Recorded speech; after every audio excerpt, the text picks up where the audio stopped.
یہ وہ در ہے جہاں پر جناب بی بی سیدہ اس ڈیوڑی پر منتظر رہتے۔ آپ اس فرش عزا کا فلسفہ نہیں جانتے۔ ادھر ہم مائک پر بھی اعلان کرتے ہیں، آواز بھی دے کر بلاتے ہیں کہ فرش عزا پر آ جائیں، مجلس کا وقت ہو رہا ہے۔ ہیں چند افراد جو باہر میں بیٹھتے یہ سوچتے کہ مصائب جب ہو تب پہنچے۔ بھائی فرش عزا پر آنے کا جو صحیح لطف ہے وہ فضائل رسول خدا اور مولا علی کا سننے میں۔ مصائب تو ہے بھائی، ہم یہ جانتے ہیں کہ 1 سے لے کر 10 محرم تک مجلس اگر سننا ہے تو ذکر اہل بیت سننا ہے۔ آدم کی نسل کہاں سے شروعات؟ اللہ نے آدم کو بنایا، جنت میں رکھا، کچھ آدم کے علامات کو دیکھ کر اللہ نے آدم علیہ السلام کو زمین پر دیا۔ اب انسان اور آدم کے بعد جو انسان کی جو نسل چلی وہ چلی کیسے؟ آدم علیہ السلام کو 2 بچے ہوئے، ایک کا نام رکھا حابل، ایک کا نام رکھا قابل۔ ہے اب بہت سے لوگ یہ سوچتے ہیں کہ قتل کرنے والا کون تھا، جملہ تو یہی پھنس جاتا ہے کہ حابل تھا کہ قابل، بہت سے لیکن سنتے ضرور ہیں اسی فرش عزا، لیکن جس پر کاف لگے وہ قحط سے قاتل، یعنی وہ قابل تھا۔ اللہ نے جب دیکھا کہ اے آدم تمہارے 2 بچوں میں سے ایک قاتل بن گیا، تم فکر نہ کرو، میں تمہیں اور 2 اولادیں عطا کرتا ہوں۔ ایک کا نام آدم نے شیز رکھا اور ایک کا نام، ابھی بھی بہت سے لوگ یہ فلسفے میں رہتے ہیں، بابا سے بلند سلوات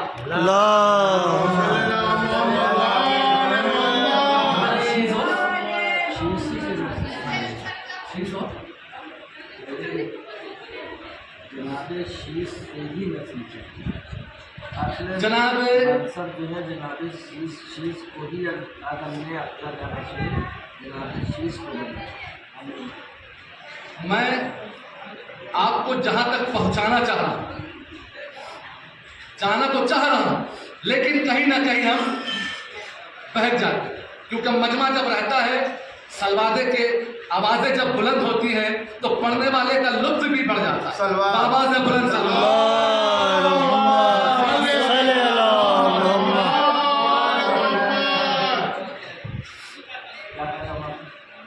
جناب شیش اور ایک فرزند اور 2 فرزند ہوئے آدم علیہ السلام کے۔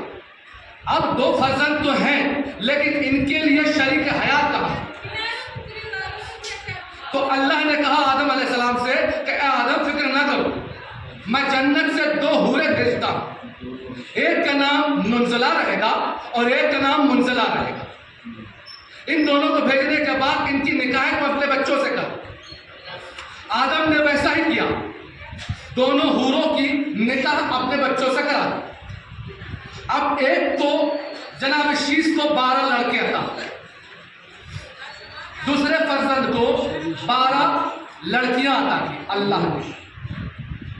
اب ان دونوں کی بابا سے بلند سلوات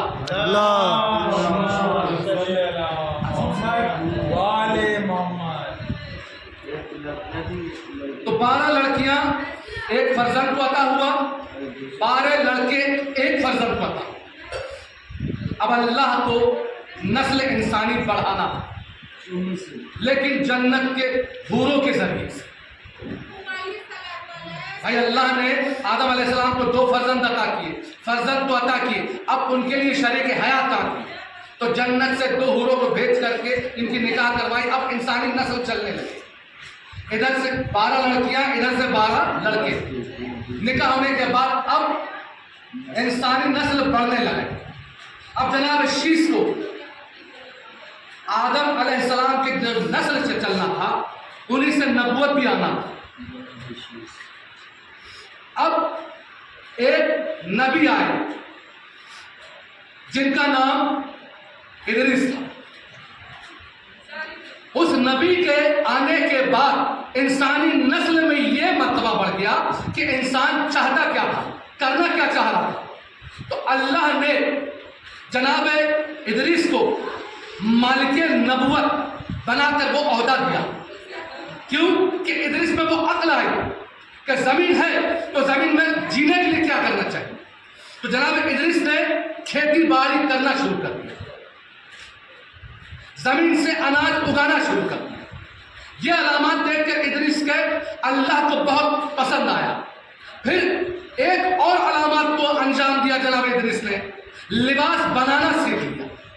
لباس بنانے کے بعد اب اس لباس کو پہنانا, اپنے بچوں کو اپنی زندگی کے جو علامات ہیں انسانی شکل میں ان لباس کو آراستہ کر کے ایک پردہ بنایا. اللہ کو یہ علامات بہت پسند آئی. کہا ہے ادریس تم نے یہ جو کام کیا ہے اس کام سے میں بہت خوش ہوں. ایسا کرو کہ میں تمہیں اس زمین سے ایک انسان کے درجے سے ہٹ کر کے ایک نبی کا درجہ ہٹا کر کے میں تمہیں جنت میں جگہ دینا چاہ رہا ہوں. موت تمہارے لیے نہیں آئی. فقط 2 نبوت ہیں جن کو موت نہیں آئی.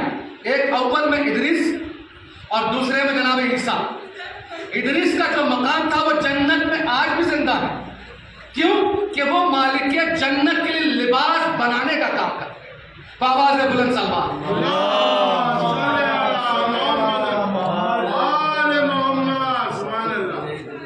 بھائی. ادریس کو جنت میں عہدہ دیا گیا جنت کے مالکوں کے لیے لباس بنانے کا. اس لیے تو کہتے ہیں کہ جنت سے لباس آتا ہے. وہ جنت سے جو لباس آتا ہے وہ درزی کوئی اور نہیں, وہ جناب ادریس. اب ہم 2 نبوت کی بات کیے ہیں, ایک جناب ادریس, دوسرا جناب عیسیٰ. ان کو بھی اللہ نے موت نہیں دی لیکن وہ چوتھے آسمان پر ان کا ایک درجہ ہے. ان کا ایک کام آج بھی باقی ہے, 12ویں امام کے منتظر ہے. اس لیے اللہ نے ان کو چوتھے امام پر منتظر کر دیا. اب آئیے ادریس کے نسل سے آگے نبوت چلی. عراق کے زمانے میں عراق کے زمین پر ایک گاؤں ہے حلب. حلب سے کچھ دوری پر ایک گاؤں بنتا ہے. وہاں پر جناب نوح کا, اب نوح کا نام کیسے پڑا؟ یہ اپنے امت میں صرف سب سے زیادہ رونے کا کام, گریہ کا کام جناب نوح کو اللہ نے دیا تھا. کس لیے اللہ نے دیا نہیں تھا, وہ اپنے امت کو دیکھ کر رویا کرتے. ساری زندگی انہوں نے صرف نوحہ پڑھا, اسی لیے اللہ نے نوح علیہ السلام کو نوح کا درجہ دیا. 950 سال عمر اگر کسی نے پایا ہے تو پورے انبیاء میں فقط نوح علیہ السلام ہے جن کی عمر حیات 9.5 سال رہی. 900 سال 900 سال انہوں نے اپنی زندگی صرف رویا, لیکن عمر کی حیات 2500. اب اللہ نے کہا اے نوح تم چاہتے کیا ہو؟ بآواز بلند سلوات اللہم صلی علی محمد. محنت کرتے ہیں, جی توجہ چاہتا ہوں بھائی. آپ لوگ کے درمیان میں ادنا سا جاہل ہوں, پڑھا لکھا ہوں, لیکن میں سوچتا ہوں کہ کچھ آپ لوگ شہر میں پڑھیں سنیں, یہی آپ کی ایک یونیورسٹی ہے. کیونکہ کوئی عالم آپ لوگ گھر میں آ کر نہیں پڑھائے گا.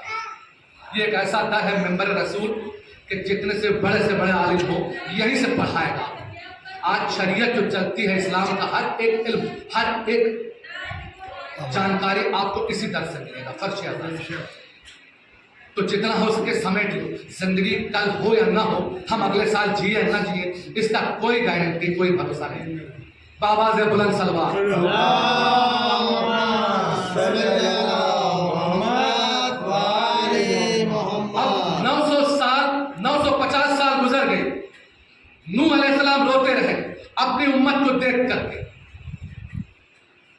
اب جا کر کہا اللہ سے نوح علیہ السلام نے، اے میرے معبود، میرے پروردگار، میرے کہنے سے بھی یہ امت نہیں سدھرتی، آپ ایسا کریں کہ اس امت پر عذاب نازل کر دیں۔ اللہ کو یہ نبی ہے نوح علیہ السلام، اپنے امت کے لیے عذاب مانگ رہے ہیں اللہ سے۔ اللہ نے جبرائیل کو کہا کہ اے جبرائیل جاؤ جنت سے کھجور لے کر جاؤ، اور نوح علیہ السلام کو کہہ دو کہ وہ کھجور کھائیں اور گٹلیوں کو زمین کے نیچے میں دبا دیں۔ جبرائیل چلے نوح علیہ السلام کے پاس اور کہا ہاتھ کھولو، ہتھیلی جیسے سامنے رکھا۔ نوح علیہ السلام نے، جبرائیل نے کھجور کے 2 دانے ان کے ہاتھ میں رکھا، کہا یہ کیا؟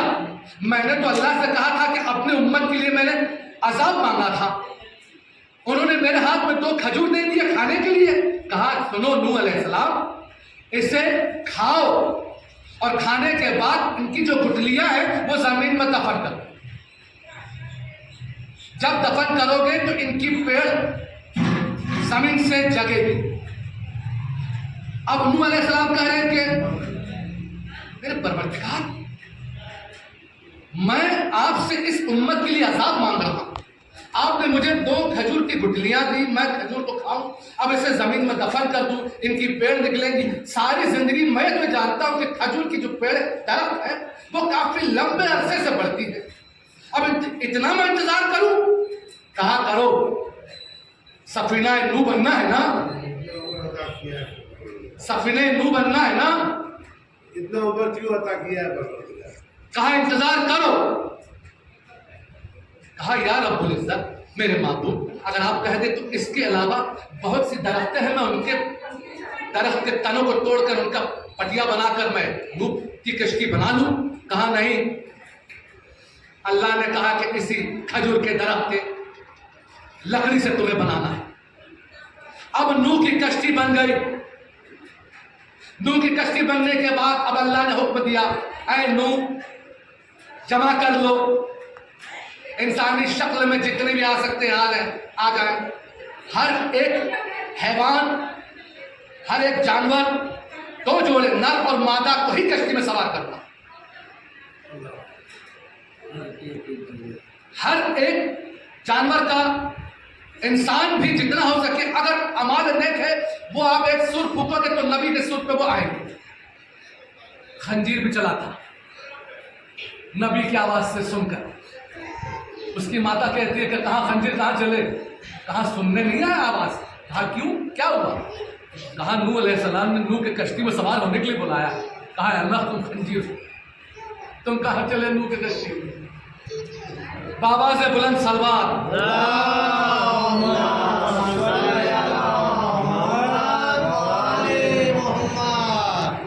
نوح کی کشتی تیار ہو گئی، 80 افراد نوح کے کشتی میں سوار۔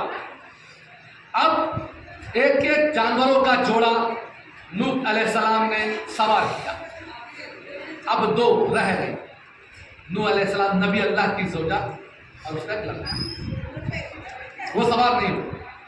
اللہ نے کہا اسے چھوڑ۔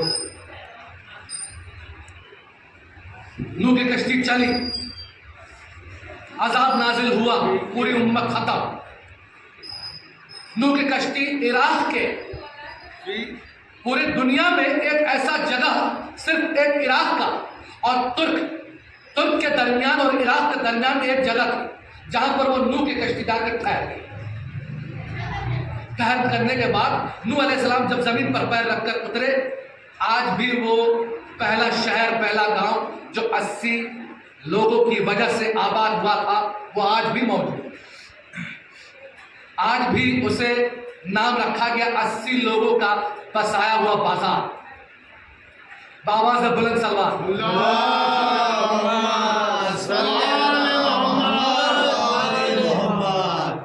بھائی مجلس ایک ایسے فرش عزا ہے کہ ہم سوچتے ہیں کہ رات بھر نہ سوئے، صرف مجلس میں نہ جانے جب سے یہ چاند رات ہوا، باخدا بول رہا ہوں اس ممبر رسول پر بیٹھنے کے بعد میرے ہوش و آواز میں یہ رہتا ہے کہ صرف مجلس میں۔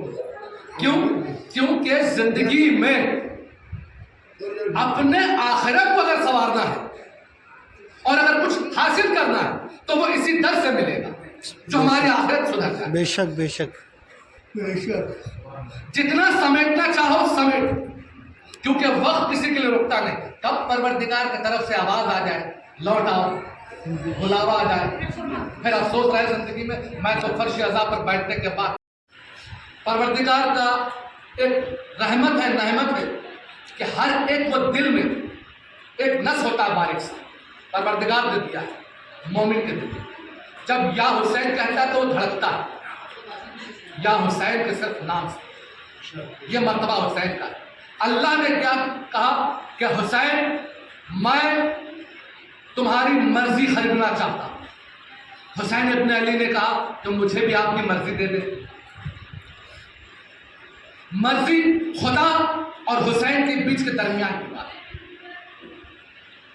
آج 2 محرم ہے، مدینہ سے چلے تھے امام. 2 محرم کو کربلا محلہ میں تمام قافلہ پہنچ گیا. ابن زیاد نے 4000 کا فوج خود کو دے کر کے کہا کہ جاؤ کوفہ سے، چاہے وہ کربلا ہو، حلب ہو، مدینہ منورہ ہو یا مکہ کے درمیان میں جہاں تمہیں حسین ابن علی ملے وہیں اس کا راستہ روک دے. 4000 فوج لے کر جناب حر چل صحرا تھا. امام حسین کا قافلہ ایک ایسی جگہ مطمئن ہو کر رکی جو کربلا سے چند دوری پر تھی. امام حسین دیکھتے ہیں کہ غرد و غبار کا اڑنا ہے. امام حسین دیکھتے کوئی نہ کوئی فوج ہے، کوئی لشکر ہے. حسین نے مولا عباس سے کہا کہ عباس یہ جو ہماری بیویاں ہیں ان کے ناکے کو کنارے کروا دو تاکہ وہ پہاڑ کی چوٹی پر تھوڑا پردہ ہو جائے. دیکھیے ہم کون لشکر آ رہا. لشکر آیا. جناب حسین ابن علی مرتضی پہ تشریف فرما تھے. جناب حر کا لشکر آ کر سامنے کھڑا.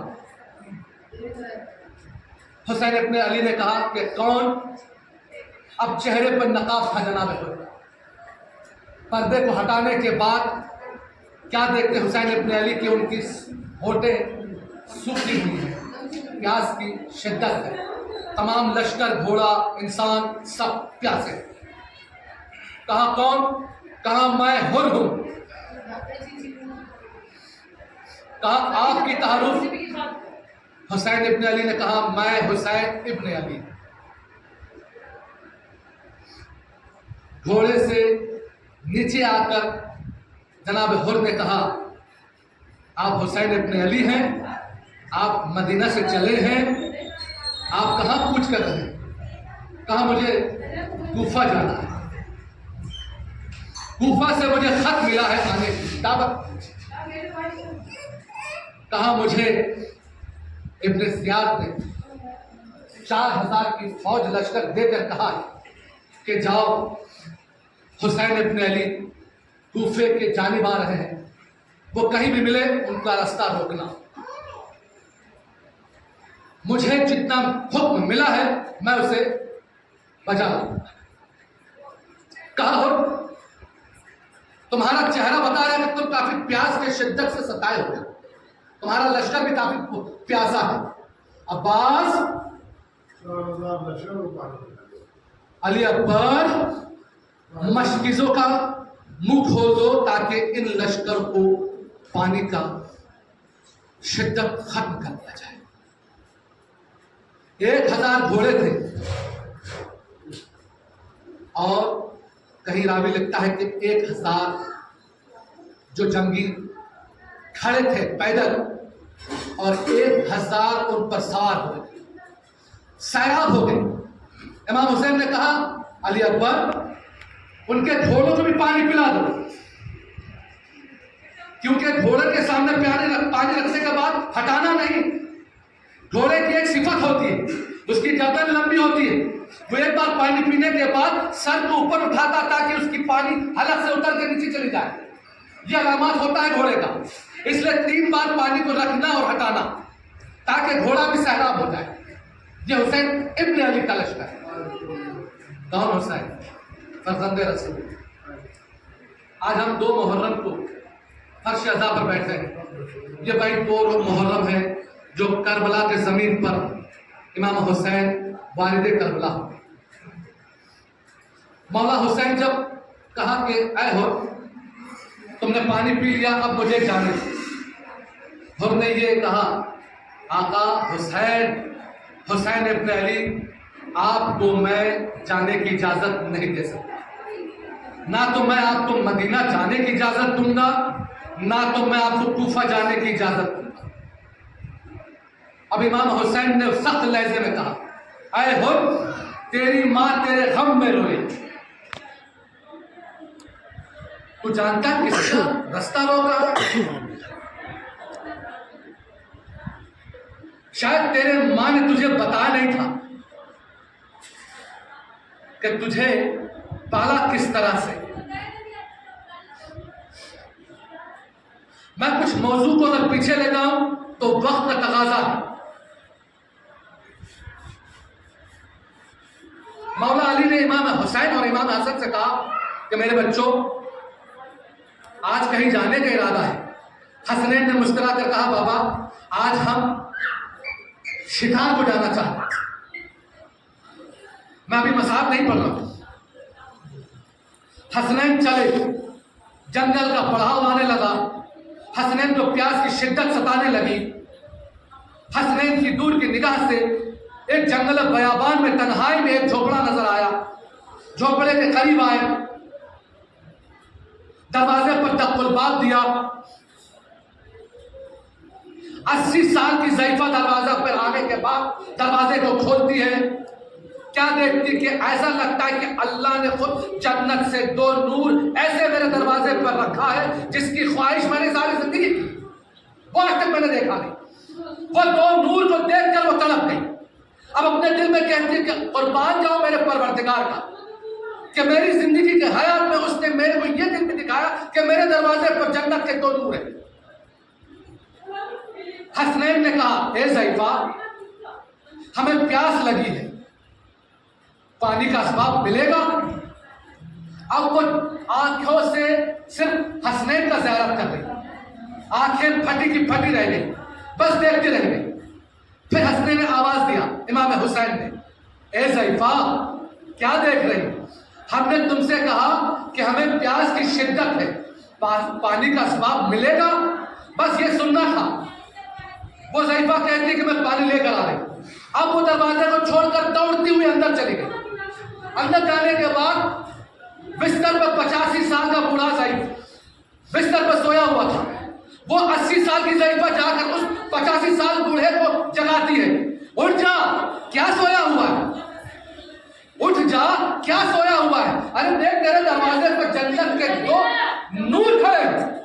ابھی بھی تو سویا ہوا ہے. اٹھ جا چل زیارت کر.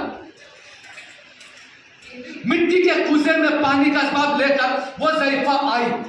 دروازے پر آنے کے بعد اب ضعیفہ 85 سال کا ضعیفہ 80 سال کی دونوں میاں بیوی دروازے پر آنے کے بعد اب ان کے ہاتھ میں کوزہ ہے اور وہ دونوں ایک ہی صورت اور ایک ہی نگاہ صرف دونوں حسنین کو زیارت کر رہے ہیں. اب حسن امام حسین کو ٹیونی دے کر کیا کہہ رہے ہیں کہ کیا بات ہے یہ ضعیف اور ضعیفہ کیا دیکھ رہے ہیں. حسین کہتے ہیں بھائی انہوں نے کبھی جنت کا نور کا زیارت نہیں کیا آج زیارت کر رہے ہیں. کرنے کے بعد اب وہ جو پانی کا کوزہ تھا امام حسین نے کہا اے ضعیفہ پانی کا کوزہ دے دے ہمارے ہاتھ میں ہمیں پانی پلا دے. پانی پینے کے بعد اب وہ پانی کا پیالہ امام حسین کے ہاتھ میں دیتی ہے. اب وہ ضعیف پوچھتا ہے کہ آپ کون ہیں اور کہاں سے ہیں. آپ کی تعارف بتلائیں. اس جنگل بیابان میں اس تنہائی کے عالم میں کتنے سالوں سے رہ رہا ہوں. میں نے آج تک اپنی زندگی میں ایک ایسا نور کبھی دیکھا ہی نہیں. اب پانی کا کوزہ امام حسین کے ہاتھ میں ہے اور امام حسن کہتے ہیں کہ ہم فرزند رسول ہیں، سن، ہم فرزند رسول ہیں، ہم زہرا کے لال ہیں، ہم علی کے لخت جگر ہیں. بآواز بلند سلوات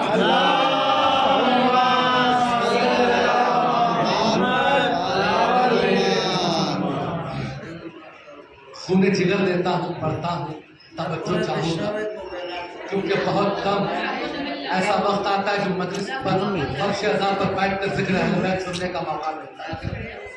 یہ ہماری خوش نصیبی ہے کہ اس درس پر بیٹھ کر ہم مجلس امام حسین سنتے ہیں، فضائل مولا علی سنتے ہیں. یہ ہماری خوش نصیبی ہے. بہت سے لوگ کے تو زندگی ختم ہو جاتی ہے، اس فرش عزا پر پہنچ نہیں پاتے. آپ کیا سوچتے ہیں میں آپ لوگوں کے لیے بس مجلس پڑھتا ہوں؟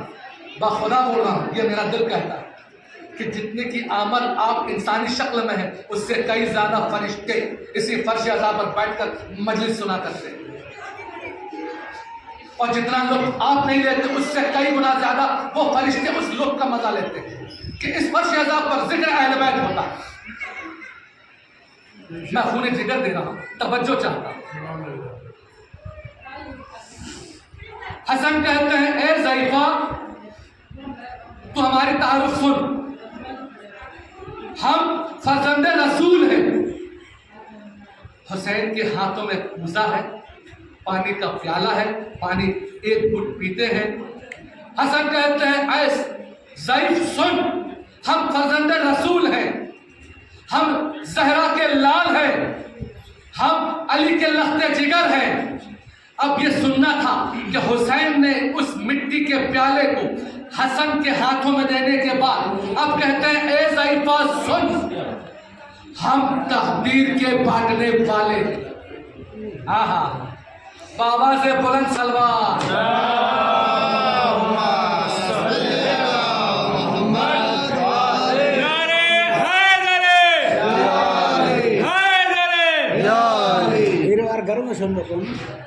ہم فرزند رسول ہیں، ہم زہرا کے لال ہیں، ہم علی کے لخت جگر ہیں، لیکن سن، ہم تقدیر کے بانٹنے والے بھی ہیں.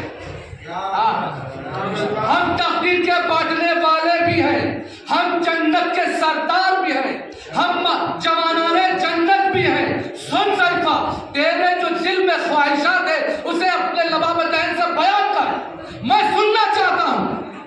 اب 80 سال کی ضعیفہ ہے، 85 سال کا بوڑھا، دل کہتا ہے کہ مانگ لے، عقل کہتی نہ مانگ، شر کی بات.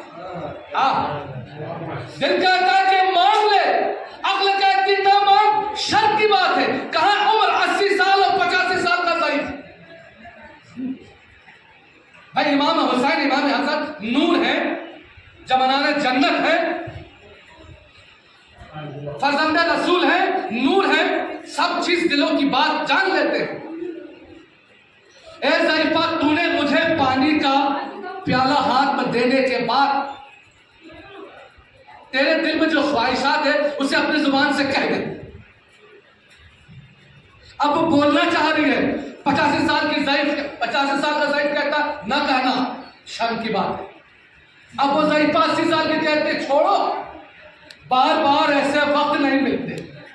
جنت سے اگر جوانان جنت میرے دروازے پر ہیں، تقدیر کے بانٹنے والے میرے دروازے پر ہیں، اس وقت اگر نہ مانگوں تو کیا زندگی میں کیا مانگا میں؟ اب سن، میں تجھے عطا کرتا ہوں. تو نے مجھے پانی کا پیالہ دیا، میری پیاس کی شدت ختم ہوئی. اب میں تجھے عطا کرتا ہوں ایک فرزند. بابا سے بلند سلوات.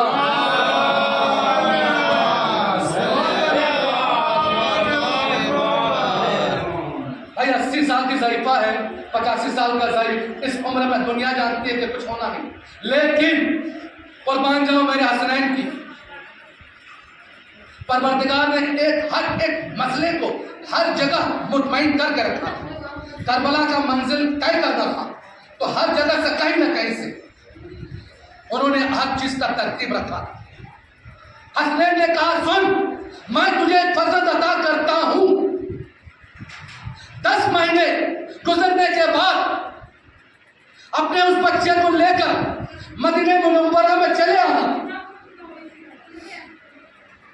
اس بچے کو لباس پہنانا, غسل کرانا اور اسے لے کر آنا مدینہ منورہ میں. مدینہ منورہ میں آنے کے بعد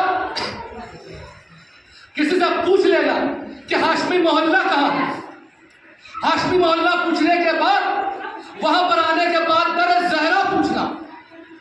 اس دروازے پر کوئی اگر ملے گا تو اس پہلے شخص سے اپنے بچے کا نام پوچھنا.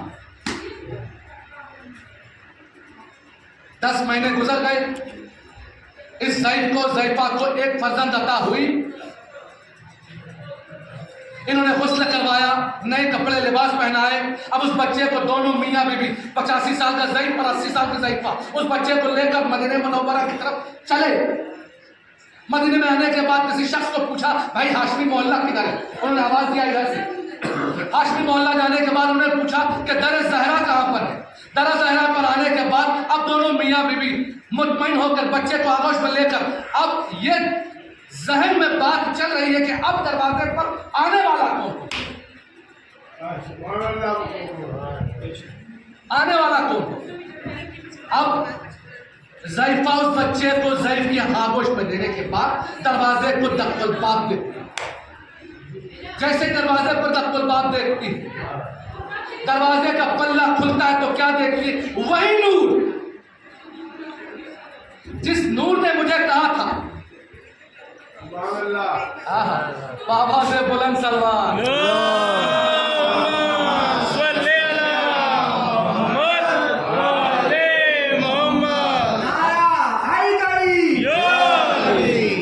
وقت بہت ہے لیکن کوشش یہ کروں گا کہ جتنے جلدی ہو سکے سمیٹ لوں, کیونکہ بہت سے لوگوں کا فیکٹری بند ہونے والا ہے, کیونکہ بہت سے لوگوں کا بہت بڑا کام ضروری ہے. بڑی مصیبت تو آ کر بیٹھتے ہیں بخش صاحب, بس مجلس ہے. میں نے کیا کہا کہ جتنا ہو سکے لے لو. زندگی کی حیات کب کب ہوتا ہے کوئی نہیں جانتا, کوئی نہیں جانتا زندگی کی حیات کب ختم ہو جائے. یہ فرش آزاد. اب دروازہ کھلتا ہے, کیا دیکھتا ہے کہ وہی نور ہے. اس بچے کو اس نور کے ہاتھوں میں دینے کے بعد اب ضعیفہ کہتی کہ اس ضعیف سے انہوں نے ہی تو کہا تھا کہ ہمیں فرزند عطا ہوگی. وہی نور, وہی چہرہ دینے کے بعد آغوش میں آنے کے بعد اس بچے کو دیکھتے ہیں. امام حسین علیہ السلام کہتے ہیں اے ضعیفہ جیسے میں نے کہا تجھے ویسا ہی فرزند عطا ہوا, اب تو نے میرے آغوش میں لا کر رکھا ہے, اب اس کا میں نام رکھتا ہوں. سن بابا سے بلند سلمان.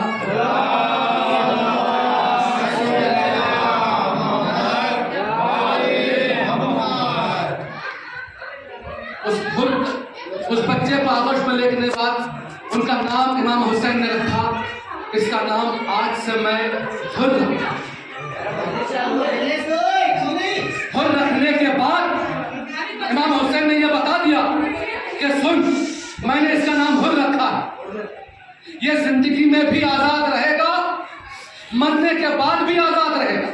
لیکن سن اپنے بچے کو دودھ میں یہ گٹھی بنا کر پلا دینا اور بتا دینا کہ ساری زندگی ہر ایک علامات کو انجام دے, لیکن کبھی بھی راہ میں, رہوار میں, صحرا میں کوئی بھی قافلہ اپنے اہل اور عیال کے ساتھ ہو تو اس کا راستہ کبھی نہ روکنا. وہ منزل بھی جناب حر کو امام حسین نے بتایا. 2 محرم کو وارد کربلا ہوئے. 2 محرم سے لے کر 7 محرم تک حسینی خیموں میں پانی کا دباؤ رہا. 7 محرم سے پانی کی العطش کی صدائیں بلند ہونے لگی. 8 محرم بھی گزر گیا. 9 محرم کی بھی دن عصر کا وقت تھا. یزیدی فوج کے گھوڑوں کو جناب حر کے خیموں کے سامنے سے لے جایا جا رہا. حر نے آواز دی، کہاں ان گھوڑوں کو کہاں لے کے جا رہے ہیں؟